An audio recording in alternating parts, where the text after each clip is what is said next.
Good morning, everybody. Happy Saturday to you. John Hartman talking to you today from Greensboro, North Carolina.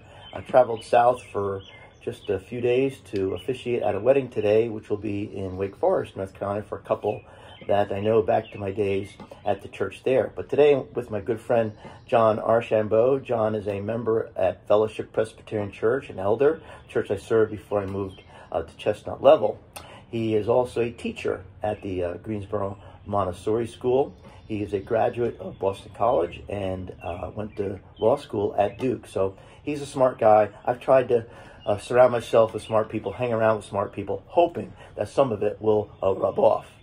John, has been, I know, a challenging year for teaching, but one of the things that's also challenging is playing tennis. John and I are tennis players. In fact, we're going to play a little tennis as soon as we finish this video. And I've got my racket here. Hopefully, it's got some winning shots in it. But John, let me ask you, you play tennis, you play singles, you play doubles in leagues. What, for you, is the secret to being a successful tennis player?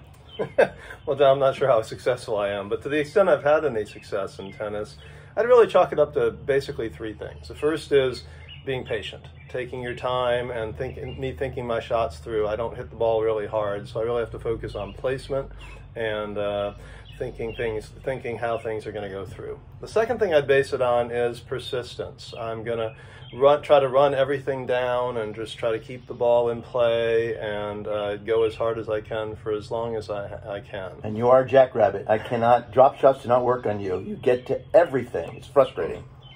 And the third thing is, the reason that it's successful sometimes is that I find that a lot of people don't take that approach, and they're over anxious and they're always trying to go for the win and trying to hit the winning shot all the time. And while that works certainly sometimes, I think more often they get a little frustrated with a patient approach, and they're just over eager, and it works to their detriment and to my benefit. So to the extent that I've had success in tennis, and maybe in some other aspects of life too, I think some of those elements are things that have helped me.